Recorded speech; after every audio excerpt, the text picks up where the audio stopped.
This is Inconstant.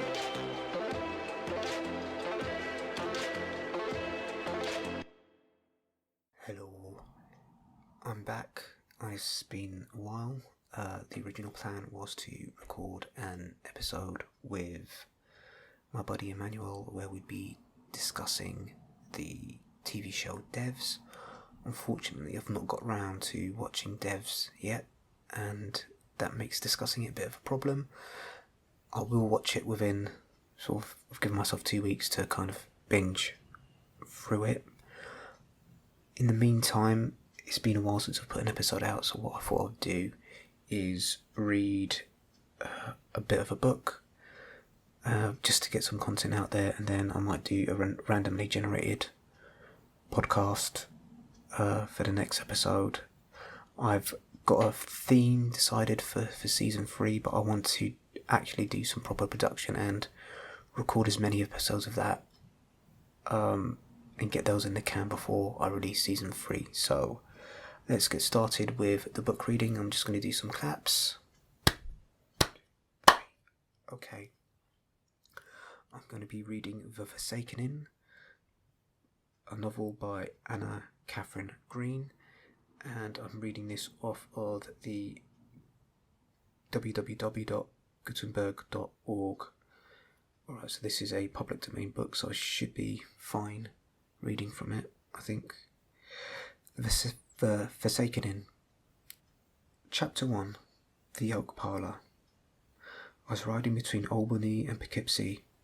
It was raining furiously, and my horse, already weary with long travel, gave unmistakable signs of discouragement.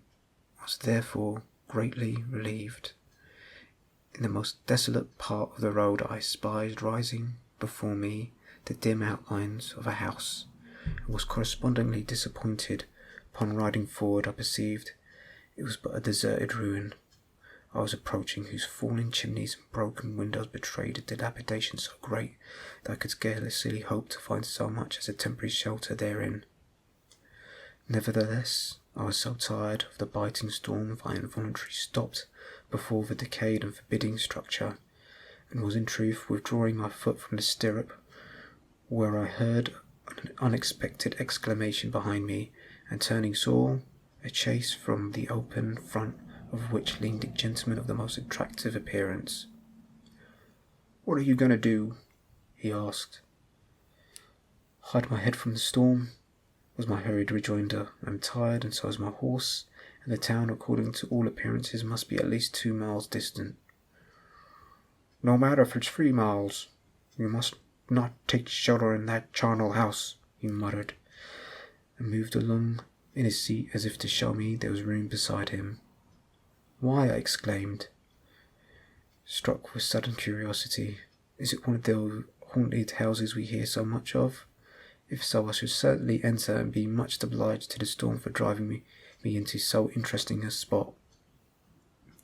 I thought he looked embarrassed. At all events, I'm sure he hesitated for a moment whether or not to ride on and leave me to my fate. But his better impulses seemed to prevail, for he suddenly cried, "Get in here with me, and leave your mysteries alone. If you want to come back here after what you've learned of the history of that house, you can do so. But first ride on to town and have a good meal. Your horse will follow easily enough after he is rid of your weight." It was too tempting an offer to be refused, so thankfully, accepting his kindness, I alighted from my horse, and after tying him to the back of the chaise, got in with this genial stranger. As I did so, I caught another view of the ruin I had been so near entering. "Good gracious!" I exclaimed, pointing to the structure that, with its projecting upper story and ghastly apertures, presented the most suggestive appearance. "If it does not look like a skull!" My companion shrugged his shoulders but did not reply. The comparison was evidently not a new one to him. That evening, in a comfortable inn parlour, I read the following manuscript. It was placed in my hands by this kindly stranger, who in doing so explained that it had been written by the last occupant of the old inn I was so nearly on the point of investigating. She had been its former landlady, and clung to the ancient house long after decay had settled upon its doorstep and desolation breathed from its gaping windows.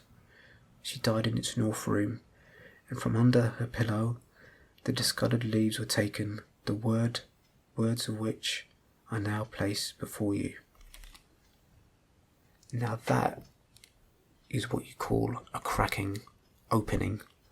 So that's the opening few paragraphs from The Forsaken Inn, and I think I might give this a read. It's not a book I've heard of before, but it sounds like a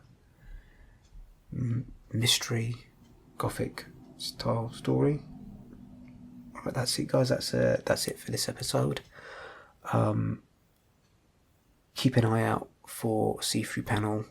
We had some audio issues with a couple of the episodes we recorded for that, so we might have to redo those again. In the meantime, stay safe, stay happy, and keep in touch. See you guys later. Bye.